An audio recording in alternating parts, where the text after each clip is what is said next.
जय श्री अमरनाथ जी की। भक्तजनों के लिए आज फिर से अमरनाथ जी की यात्रा से जुड़ी बड़ी और महत्वपूर्ण जानकारी लेकर हाजिर हूँ। श्री अमरनाथ यात्रा 2023 के लिए तैयारियां बड़े जोर शोर से चल रही हैं। तो भक्तजनों के लिए आज हम बताएंगे ऑन स्पॉट रजिस्ट्रेशन। ये क्या चीज़ होती है, किन किन शहरों में होती है, जगह कौन कौन सी हैं उन शहरों में, कब होती है और क्या डॉक्यूमेंट इसके लिए चाहिए और जो इसका प्रोसीजर है वो क्या है। तो सबसे पहले मैं बताऊंगा ऑन स्पॉट रजिस्ट्रेशन क्या है। भारतीय सुप्रीम कोर्ट ने अमरनाथ यात्रा के लिए रोजाना 15,000 सीट रिजर्व की हैं, यानी कि डेली अमरनाथ यात्रा के लिए यात्री 15,000 ही जा सकते हैं, जिनमें से 7500 बालटाल रास्ता से और 7500 पहलगाम रास्ते से। इसमें हेलीकॉप्टर को भी इंक्लूड किया है। तो जब रोजाना की जो 15,000 की बुकिंग है वो कंप्लीट नहीं होती है, तो जम्मू में, श्रीनगर में ऑन स्पॉट रजिस्ट्रेशन भी होता है। इसके लिए यात्रियों को जम्मू में तो टोकन लिया जाता है जो रेलवे स्टेशन पर मिल जाता है। उसके बाद टोकन में डेट लिखी रहती है कि आप किस डेट पे जाके अपना ऑन स्पॉट रजिस्ट्रेशन कर सकते हैं। जम्मू में सबसे ज़्यादा यात्री आते हैं, इसलिए वहाँ पे ऑन स्पॉट रजिस्ट्रेशन के लिए बहुत सारी भीड़ लगी रहती है, लाइनों में से गुजरना होता है। तो यात्रियों की सुविधा के लिए मैं बताऊं कि जम्मू में श्री भगवती नगर, वैष्णवी धाम और सरस्वती धाम। श्रीनगर में पंथा चौक में ऑन स्पॉट रजिस्ट्रेशन सेंटर खुला हुआ है, वहाँ पे ऑन स्पॉट रजिस्ट्रेशन होता है। तो अब आता है कि कब होता है ये। तो ये जैसे कि आप 1 जुलाई को ट्रैवल कर रहे हैं, यानी यात्रा करेंगे, तो उसके लिए जम्मू में आपको 28 तारीख को टोकन लेना है और 29 जून को आपका ऑन स्पॉट रजिस्ट्रेशन होगा और 30 को आप बालटाल या पहलगाम पहुंच जाओगे। अगर आप श्रीनगर में करा रहे हैं तो श्रीनगर में आपको अपनी यात्रा की डेट से 1 दिन पहले ऑन स्पॉट रजिस्ट्रेशन कराना है। इसके लिए कौन कौन से डॉक्यूमेंट्स चाहिए, तो इसके लिए आपको एक तो एप्लीकेशन फॉर्म है यात्रा का, दूसरा मेडिकल सर्टिफिकेट, जो वहाँ पे डॉक्टर अवेलेबल रहते हैं वो आपका मेडिकल चेकअप करेंगे और उसके बाद आपको सर्टिफिकेट इशू कर देंगे। तीसरा जो सबसे इम्पोर्टेंट है, आधार कार्ड। आपको आधार कार्ड की फ़ोटो ले जाना है वहाँ पे। चौथा है जो आपके लेटेस्ट फ़ोटोग्राफ होने चाहिए, पासपोर्ट साइज़ के 5 फ़ोटोग्राफ। एक एप्लीकेशन पे लगेगा, एक मेडिकल फॉर्म पे और 3 जो यात्रा परमिट होता है उस पे।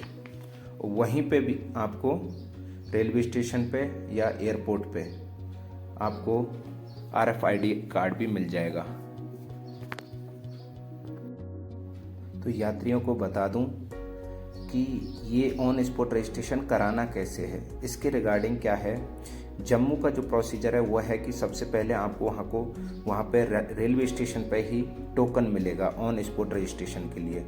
उस टोकन में आपको डेट लिखी रहेगी किस डेट पे आपको, क्योंकि वहाँ पे बहुत सारी भीड़ होती है, लाइन लगी रहती है, तो जो वहाँ का एडमिनिस्ट्रेशन है उन्होंने टोकन व्यवस्था कर रखी है जिससे कि ज़्यादा से भीड़ ना हो और पूरा प्रोसीजर आराम से हो जाए। टोकन लेने के बाद जिस डेट पे आपको सीट मिली है उस पर आपको जाके जो जम्मू में जो भी ये ऑन स्पॉट रजिस्ट्रेशन सेंटर है वहाँ पे जाना है। वहाँ पे आपको एप्लीकेशन फिलअप करनी है, मेडिकल अपना चेकअप करवाना है, आधार कार्ड की कॉपी और फोटोग्राफ लेके जाने हैं। वहीं पे जो डॉक्टर होगा वो आपका मेडिकल चेकअप करेगा, सर्टिफिकेट इशू कर देगा, उसके बाद में फॉर्म फिलअप करके और आपको यात्रा परमिट की 3 कॉपी दे देगा। उसके बाद में आपको क्या करना है, यात्रा परमिट लेने के बाद में RFID लेना है, जो कि आपको एयरपोर्ट पे मिल जाएगी जम्मू के, और रेलवे स्टेशन पे भी है। उसके बाद में आपको बुकिंग करा के, जो बसों की बुकिंग है उसके द्वारा आपको पहलगाम या बालटाल, जिस रास्ते से आपने ऑन स्पॉट रजिस्ट्रेशन कराया है, आप वहाँ बसों के द्वारा पहुँच सकते हैं और अपनी यात्रा को कर सकते हैं। अब बात आती है श्रीनगर में कैसे होता है। श्रीनगर में ऑन स्पॉट रजिस्ट्रेशन सेंटर है पंथा चौक में।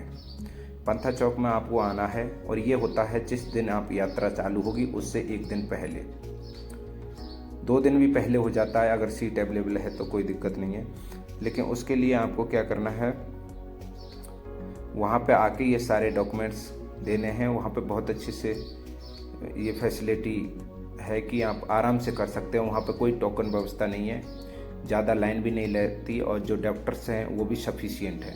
आराम से आप वहाँ पे जाके करा सकते हैं। और वहीं से पंथा चौक से ही डेली बस सर्विस होती है पहलगाम और बालटाल के लिए। तो आप वहाँ से बुकिंग कराइए बस के लिए और पहलगाम या बालटाल पहुँच जाइए। ये है ऑन स्पॉट रजिस्ट्रेशन। लेकिन ये भी अगर उस दिन सीट अवेलेबल है, 15,000 सीट फुल अप नहीं हुई है तो आपको ये मिल जाएगा। यात्रियों की सुविधा के लिए मैं बता दूं कि जो यात्रा परमिट होता है उस पर एक तो डे लिखा रहता है कि कौन से डे आपको यात्रा करनी है, जैसे फ्राइडे वगैरह वो होता है। दूसरा, जब आप रजिस्ट्रेशन कराते हो तो डेट ऑफ रिपोर्टिंग आप किस रास्ते से जा रहे हैं वो लिखा रहता है और जिस डेट को आप यात्रा शुरू करेंगे वो डेट भी लिखी रहती है। जैसे कि बालटाल है और जो डेट आपकी यात्रा की है वो लिखी रहती है। उसमें आपको फ़ोटो लगा रहता है यात्रा परमिट में, और जो वहाँ के जो रजिस्ट्रेशन अधिकारी होते हैं उनके सिग्नेचर होते हैं और आपके सिग्नेचर होते हैं। इसमें परमिट नंबर भी होता है।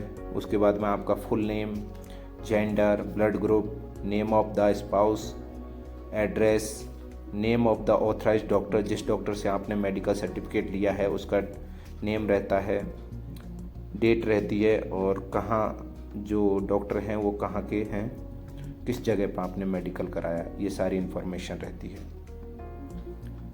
और जो इसमें यात्रा पट्ट में पीछे की साइड में ना सारे यात्रा की टाइमिंग्स लिखी रहती हैं और इंस्ट्रक्शन डूज एंड डोंट भी लिखे रहते हैं, तो आप इनको भी अच्छे से पढ़ लें। ये इंस्ट्रक्शन हिंदी और इंग्लिश दोनों में होते हैं, तो आप आराम से पढ़ सकते हैं और समझ सकते हैं। ये बहुत ही यात्रा में बहुत ही ज़रूरी होते हैं, तो इनको एक बार ज़रूर आपको पढ़ना है। यात्रियों की जानकारी के लिए मैं बता दूं कि इस बार श्राइन बोर्ड और यहाँ के जो लोकल एडमिनिस्ट्रेशन है उसने बालटाल का जो रास्ता है उस पर बहुत ज़्यादा काम किया है। वहाँ पे लाइट लगा दिए हैं कि आप रात्रि के टाइम जो 3 या 4 बजे से यात्रा शुरू होती है तो आप आराम से जा सकते हैं। और रोड को भी बना दिया है, पूरा रोड बनाया है। बर्फ़ को भी हटाने का काम पूरा लगभग हो गया है। तो इस बार जो बालटाल रास्ता है वो ज़्यादा अच्छा बना दिया है। वीडियो में मैंने जो आपको यात्रा कार्ड का जो RFID कार्ड है वो और यात्रा परमिट दिखाया है, ये पिछले साल का है, क्योंकि पिछले साल जो बादल फट गए थे, यात्रा बंद कर दी गई थी, उसी पीरियड में मेरी बुकिंग थी और मैं नहीं जा पाया था, इसीलिए मेरे पास ही अभी मैंने जमा भी नहीं किया। जबकि RFID कार्ड तो बालटाल या जो भी पहलगाम से है तो जैसे यात्रा ख़त्म होती है तो वहाँ जमा कर दिया जाता है। और ये जो गेट्स यात्रा परमिट होता है ये आपको जगह जगह पे सबमिट करना होता है, क्योंकि 3 कॉपियों में वापस दिया जाता है, तो उनमें से कई जगह पे ये आपको वापस देना पड़ता है, एक आपके पास रहता है। मुझे उम्मीद है कि आपको पूरी जानकारी समझ में आ गई होगी। फिर भी अगर कोई आपको डाउट है तो आप कमेंट बॉक्स में कमेंट कर सकते हैं। धन्यवाद।